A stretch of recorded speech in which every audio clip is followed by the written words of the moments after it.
Señora presidenta, señor Sánchez, le preocupaba cómo le recordarían la historia. Se lo digo yo. Por ser el presidente con más sospechas de corrupción de la democracia española. Fíjese, el lunes pasado su mujer volvía al juzgado. En este mismo instante, un expresidente, por primera vez, del Gobierno de España está delante de un juez acusado por 6 graves delitos de corrupción. El que iba de Gandhi español. Ese al que para usted es su faro moral. El señor Zapatero sigue contando con su apoyo o, a partir de ahora, actuaba por su cuenta. Se lo pregunto porque es siempre el mismo guión. Primero el bulo, después la conspiración y cuando no hay escapatoria, bueno, es alguien que actuaba por su cuenta. Es lo que están haciendo con las cloacas. A ver si lo entendemos. Las pagaba su partido, las dirigía su número 2 y el objetivo era defender a P.S. Es decir, el objetivo era defenderlo a usted. Y usted no se enteraba de nada. La verdad es que sus argumentarios cada día son más ridículos, señor Sánchez. Ahora entendemos por qué lleva más de un año sin querellarse contra Antoñita la Fantástica, como le llama su gobierno a Leire Díez. ¿Cómo van a denunciar a quien incumplía sus órdenes? ¿Cómo van a denunciar a quien realmente seguía sus órdenes al dedillo? Mire, sería tan coherente como, no sé, prohibir de militancia socialista a aquel que se haya beneficiado de forma directa o indirecta con los negocios de la corrupción. ¿A qué eso no le encaja, señor Sánchez? Mire, usted no acepta ninguna propuesta de la oposición, pero debería de aceptar una. Mañana tendremos derecho a votar aquí la continuidad de la legislatura, pero usted es un cobarde. Usted le tiene miedo a la democracia. Era lo que nos faltaba, señor Sánchez. Ya no es que no quiera que votemos en urna, sino que además no quiere que votemos en el Congreso. No tiene derecho a amordazar el Parlamento. Usted no es un demócrata. Señor Sánchez, si yo fuera una mala persona, solo le diría una cosa. Solo le diría una cosa. Ánimo, Pedro. Muchas gracias, señoría.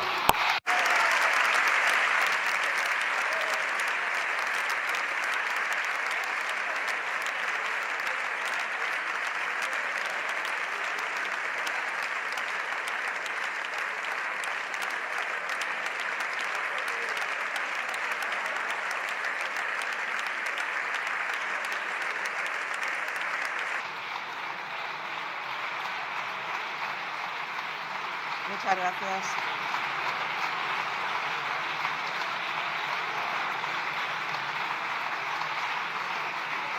Muchas gracias. Muchas gracias, señor Núñez Feijóo. Señor presidente del Gobierno, cuando quiera. Muchas gracias, señora presidenta. Señor Feijóo, veo que usted ha tomado la costumbre de agotar todo el tiempo en su primera intervención. Por tanto, no podemos entrar en un diálogo, en una sesión de control propia de este Parlamento. En todo caso, le diré varias cuestiones, señor Feijóo. La primera, no deja de sorprenderme la atalaya moral desde la que usted se convierte en un Torquemada de la vida, siendo el presidente del Partido Popular designado para tapar la corrupción de la señora Ayuso y sentándose en la sede de un edificio financiado en B.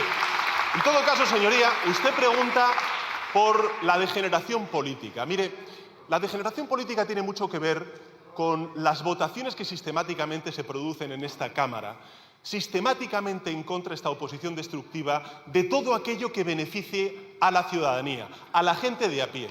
Degenerar políticamente este Parlamento, señor Feijóo, es votar en contra de la revalorización de las pensiones, es votar en contra del salario mínimo interprofesional, es votar en contra de la reforma laboral, es no apoyar un Real Decreto Ley, por ejemplo, el de hace 3 meses, para dar respuesta desde un punto de vista de escudo social a los efectos de la guerra de Irán en el tejido productivo y en los hogares de España. Señoría, eso es lo que está haciendo este Gobierno, gobernar para la gente, y vosotros, ustedes, mejor dicho, lo que hacen es votar sistemáticamente en contra de estas medidas.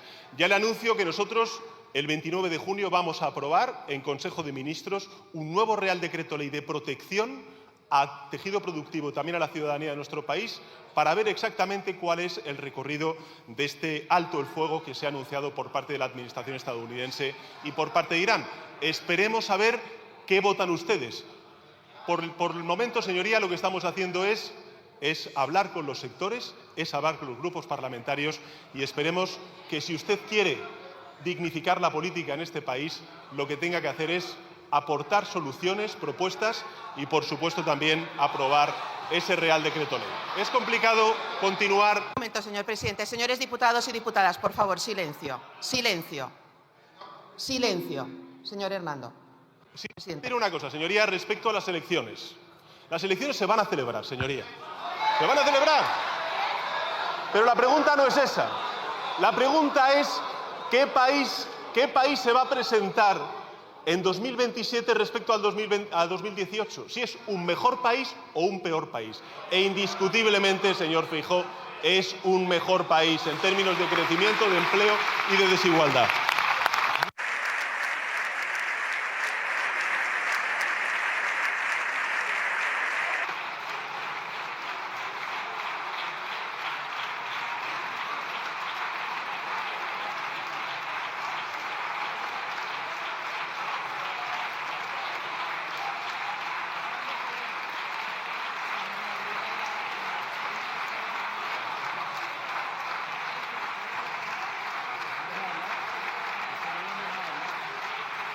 Muchas gracias, señor presidente.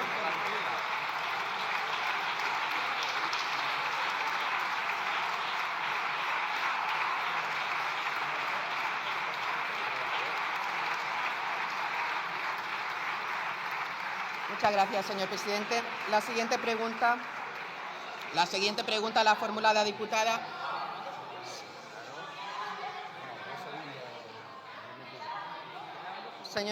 La siguiente pregunta la formula la diputada doña Maribel Vaquero Montero. Por favor, un poco de silencio. Señores diputados, por favor, un poco de silencio.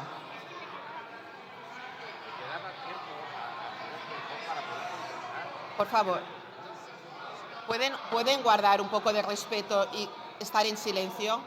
Pasamos a la siguiente pregunta que la formula la diputada doña Maribel Vaquero.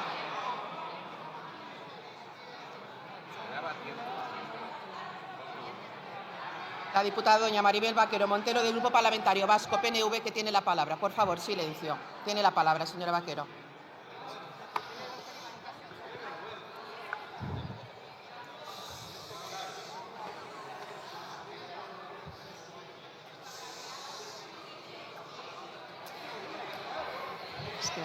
Por favor, ¿pueden guardar silencio?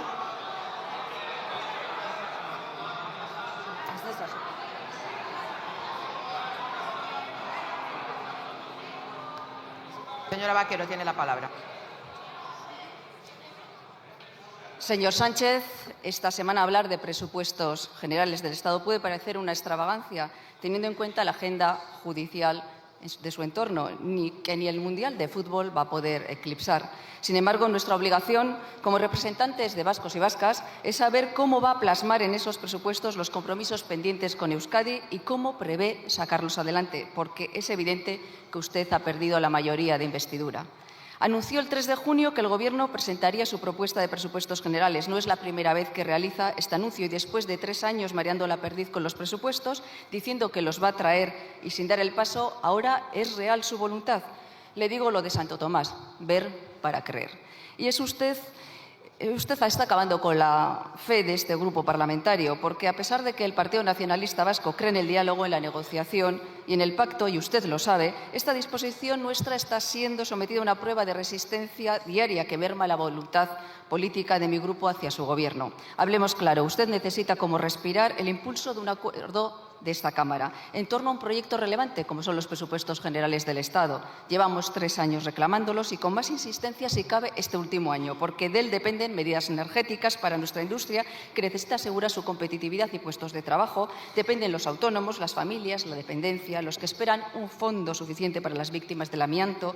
Presidente, la lista de los que esperan es muy larga. La economía, las instituciones y la sociedad necesitan previsibilidad, conocer las prioridades y rumbo de un Gobierno, necesitan certidumbres y no las tienen. Sin embargo, en este tiempo, su Gobierno, a base de prórrogas presupuestarias, ha construido, sin debate parlamentario, un presupuesto paralelo. Y esto ha obligado a aplazar decisiones importantes y necesarias que afectan también a Euskadi. Señor Sánchez, si su anuncio es real y el Gobierno quiere abrir una negociación presupuestaria, deberá hacerlo dialogando y partiendo de la realidad actual, porque tanto el contexto económico como el político han cambiado. ¿Cuenta usted con una mayoría suficiente para aprobar estos presupuestos? ¿Cómo va a abordar el debate presupuestario? Muchas gracias, señora Vaquero. Señor presidente. Muchas gracias, señora presidenta. Nosotros somos un gobierno de coalición con minoría parlamentaria y, por tanto, lo que tendremos que hacer es hablar con los grupos parlamentarios que se abran a la hora de poder dialogar, negociar y acordar unos nuevos presupuestos generales del Estado para el año 2027. También lo he dicho, señoría, que esta legislatura es peculiar en cuanto también los objetivos. No solamente tenemos que gestionar y culminar con éxito los fondos europeos, que terminan el 31 de diciembre de 2026, tenemos también que culminar la aplicación total y efectiva de la ley de amnistía, precisamente para ensanchar de nuevo nuestra democracia, volver a reencontrarnos y abordar los problemas de fondo, los conflictos territoriales que tiene nuestro país. Y, en tercer lugar, señoría, ir respondiendo, como hemos ido respondiendo a lo largo de estos últimos 3 años, a todas las crisis que han derivado de conflictos bélicos, tanto en Oriente Medio como también en Ucrania. Señoría, lo dije anteriormente a la respuesta del señor Feijóo. El pasado mes de marzo aprobamos un Real Decreto Ley con medidas, con un escudo social para proteger a los hogares y también a las empresas, al tejido productivo, a la industria también vasca, ante los efectos de la guerra de Irán perpetrada por Estados Unidos y también por Israel. Y creo que los resultados son francamente positivos. No solamente hemos contenido la inflación, se consolida el crecimiento económico, la creación de empleo y hemos logrado medidas que han permitido, por ejemplo, con esos 500 millones de euros a los agricultores el poder comprar fertilizantes y, por tanto, salvar la época de cosecha y también con ello, ulteriormente, poder contener el aumento de los precios de los alimentos. Eso se ha hecho gracias a ese Real Decreto Ley. Ayer mismo, hablando con los sectores afectados, el ministro de Industria, el vicepresidente primero, la industria electrointensiva decía que gracias a estas medidas del Real Decreto Ley lo que se está logrando es contener o ahorrar un 14% la factura de la electricidad a estas importantes industrias también en Euskadi. ¿Nuestra intención cuál es? Negociar con los grupos parlamentarios para que el próximo 29 de junio podamos prolongar esas medidas en un escenario diferente, afortunadamente con el alto el fuego que se firmará mañana por parte de Estados Unidos y el régimen de Irán. Respecto a los presupuestos generales del Estado, serán coherentes en cuanto a la ambición social, serán coherentes en cuanto a la transformación energética y digital que estamos implementando y serán coherentes en el rigor fiscal, tanto en déficit público como en deuda pública.